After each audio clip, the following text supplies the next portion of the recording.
My name is Jagdeep and today we are going to discuss about the nature of an electron. Whether the electron is a wave or the electron is a particle. Initially, the particle nature of electron was established through an effect called the photoelectric effect, in which light of a particular wavelength, when bombarded on a metal surface, ejects electrons which are detected on a screen which is coated by a material which just glows when an electron is encountered with it. Now, this complete process can be visualized and understood in a way where light is composed of corpuscles or small balls of particles of particular energy, and when these balls of energy collide with electron balls of the metal, they transfer their energy onto the electron balls and the ball of electron is ejected from the metal surface. Now, having established the particle nature of light through the photoelectric effect, now we further want to test whether light really behaves as a particle through another experiment called the double slit, where again balls of electrons are bombarded on a screen similar to the previous one, but in between a barrier is kept which has two narrow openings separated by a small distance. So if the electron was a particle, what could have happened? This electron, if travels, it will encounter the barrier and will be deflected back. Same will happen with this electron and similar things will happen with this electron. Only these two electrons which are present in the path of the opening, they will be allowed to go through this barrier and strike the screen, giving a band at these two positions coincident with the openings of the barrier. But reality is somewhat different. We don't observe such things. What we actually observe is a high intensity band in the middle and then decreasing intensity bands as we move towards the ends of the screen.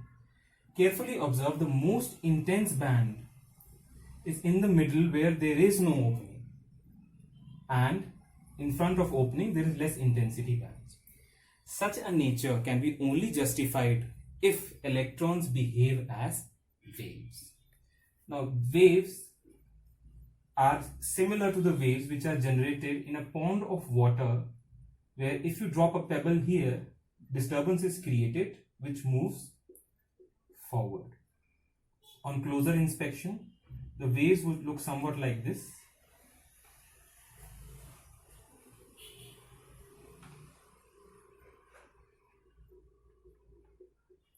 Where the distance between the two ups of the wave and the distance between the two downs of the wave is denoted by a symbol called lambda.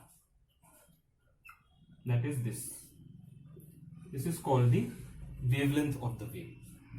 This phenomena therefore can be described through the phenomena of interference of two waves.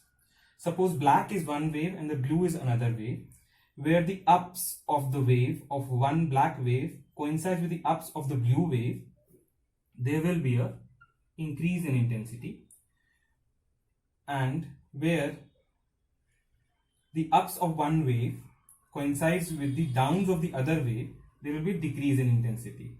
So this same way things happen on both sides of these waves, and you can clearly see this increased intensity corresponds to this intense band here. Now, it's a little confusing, isn't it? Whether the electron is a wave or whether it is a particle. What is it actually?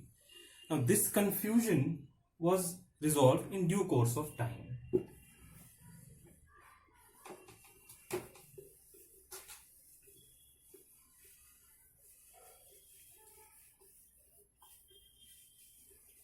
A scientist called Louis de Broglie resolved this question by giving an equation where he related lambda of a wave to Planck's constant and its mass and its velocity. So what Louis de Broglie essentially stated that every particle in the whole universe will have a wave character, and that wavelength, that is lambda, will be given by Planck's constant divided by mass of the particle, that is m, and velocity of the particle. So, if the particle moves and has some amount of velocity, there will be a wave associated with it. So now a natural question arises.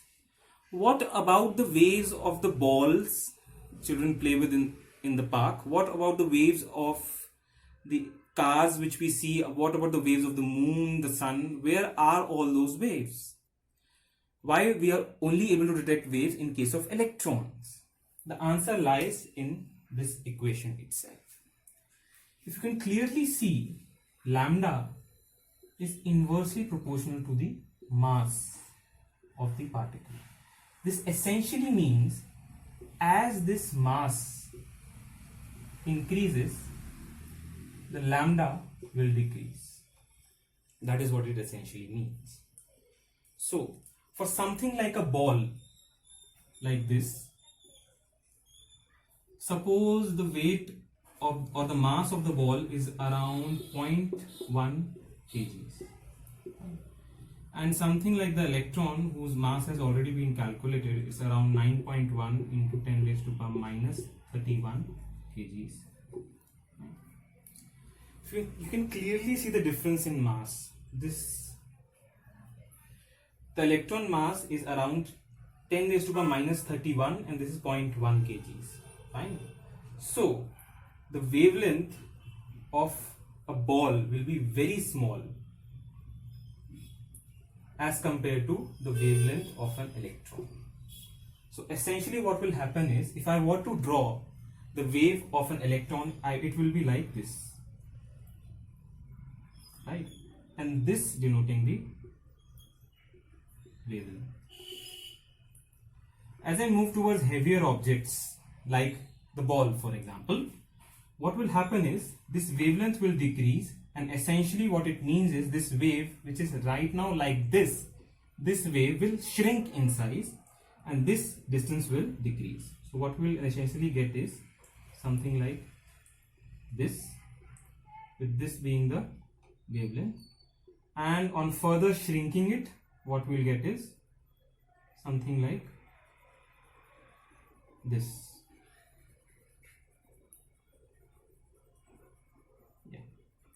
Which is actually similar to a straight line, just a little bit thick, and it physically denotes a pond of water where there is no disturbance and it's just standing as it is. So now we come to the answer of the question which I initially asked. What is the nature of electron? Whether it is a particle or a wave? The answer is, it is actually both. It behaves sometimes as a particle, sometimes it behaves as a wave. And this wave nature is manifested in particles which have very small amount mass. And it's not observed as the mass of the object increases. That's why we don't see it in any everyday objects. Therefore, everything in the universe has both a particle and a wave nature. Thank you everyone for patiently listening to me. I hope that answers your question too. Thank you.